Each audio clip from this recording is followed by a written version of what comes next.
Hello दोस्तों, आज हम विक्रम और बेताल की कहानी का भाग 1 शुरू करते हैं। विक्रम ने बेताल को पेड़ से उतारकर अपने कंधे पर रखा और जंगल की ओर चल दिए। जैसे ही वे कुछ कदम आगे बढ़े, बेताल ने अपनी पहली कहानी शुरू कर दी। हे राजन, बेताल ने कहा, अगर तुमने इस कहानी का सही उत्तर नहीं दिया तो मैं तुम्हें छोड़ दूंगा और वापस पेड़ पर लौट जाऊंगा। सुनो, कहानी कुछ यूं है। प्राचीन समय की बात है। एक राज्य में एक सुंदर राजकुमारी थी जिसका नाम चंद्रलेखा था। उसकी सुंदरता और बुद्धिमानी की ख्याति चारों ओर फैली हुई थी। चंद्रलेखा का विवाह करने के लिए 3 राजकुमार उसके राज्य में आए। सभी तीनों राजकुमार सुंदर, वीर और ज्ञानी थे, लेकिन राजकुमारी को यह तय करना मुश्किल था कि वह किससे विवाह करे। राजा ने अपनी बेटी से कहा, चंद्रलेखा, तुम इनमें से एक को अपना जीवन साथी चुन सकती हो। परंतु चंद्रलेखा के लिए यह निर्णय आसान नहीं था। उसने सोचा कि वह समय आने पर ही इस निर्णय को करेगी।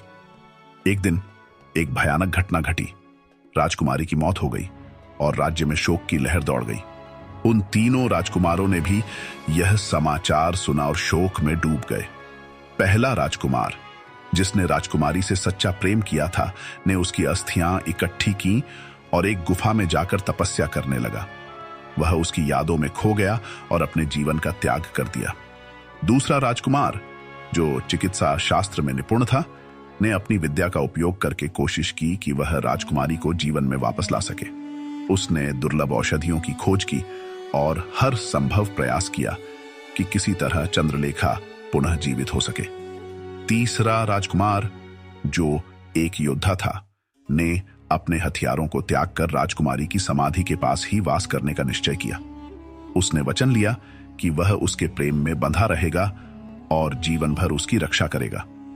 कुछ समय बाद दूसरे राजकुमार की चिकित्सा ने असर किया और राजकुमारी जीवित हो गई।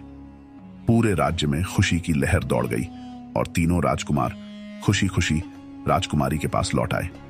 अब समस्या यह खड़ी हो गई कि चंद्रलेखा अब किससे विवाह करेगी।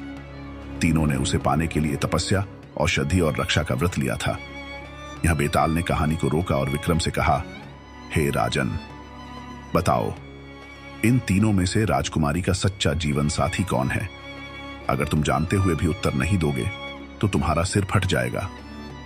विक्रम ने कुछ क्षण सोचा और फिर उत्तर दिया, बेताल, मेरा उत्तर है दूसरा राजकुमार। वह चिकित्सा शास्त्र में निपुण था और उसने राजकुमारी को पुनः जीवन दान दिया। यही उसका सबसे बड़ा योगदान है। वह ही उसका सच्चा जीवन साथी होने का अधिकारी है।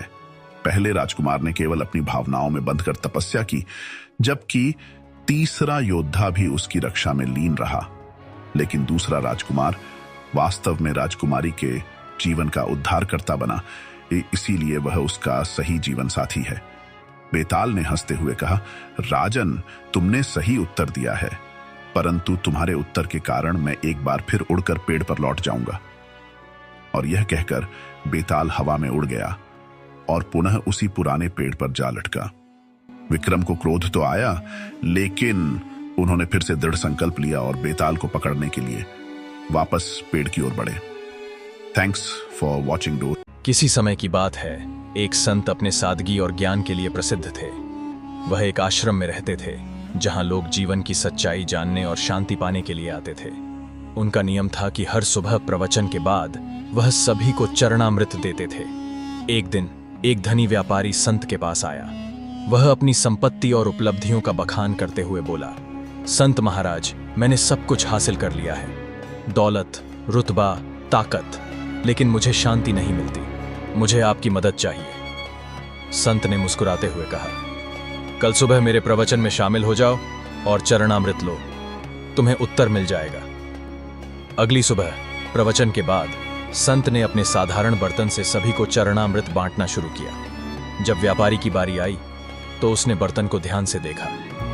वह साधारण मिट्टी का था जिसमें मामूली सा पानी था। व्यापारी ने मन ही मन सोचा, यह साधारण पानी और बर्तन मेरे लायक नहीं, मैं इसे नहीं पी सकता। जब संत ने उसे चरणामृत दिया तो व्यापारी ने मना कर दिया। संत ने शांत स्वर में पूछा, तुमने चरणामृत क्यों नहीं लिया?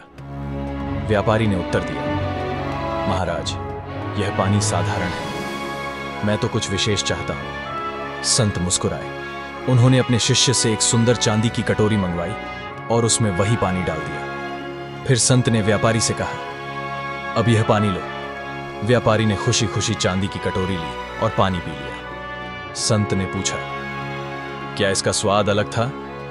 व्यापारी ने जवाब दिया, नहीं महाराज, पानी तो वही था। तब संत बोले, यह वही पानी है जिसे तुमने पहले मना कर दिया था। इसकी कीमत बर्तन से नहीं बल्कि इसके सार से होती है। संत ने समझाया, इसी तरह जीवन में सच्चे मूल्य को पहचानने के लिए बाहरी दिखावे को नजरअंदाज करना चाहिए। जो चीज वास्तव में मूल्यवान होती है वह सादगी में छिपी होती है। व्यापारी को अपनी गलती का एहसास हुआ। उसने संत से माफी मांगी और चरणामृत के महत्व को समझा। शिक्षा सच्चे मूल्य को पहचानने के लिए बाहरी आवरण पर ध्यान नहीं देना चाहिए। जीवन की महानतम चीजें जैसे ज्ञान, प्रेम और दया सादगी में निहित होती हैं। घमंड और दिखावा इंसान को सच्चाई से दूर कर देते हैं। अगर कहानी ने आपको प्रेरित किया तो इसे अपने जीवन में अपनाएं और दूसरों को भी सिखाएं। वीडियो पसंद आया तो वीडियो को लाइक करके चैनल को सब्सक्राइब जरूर करें। हर हर महादेव।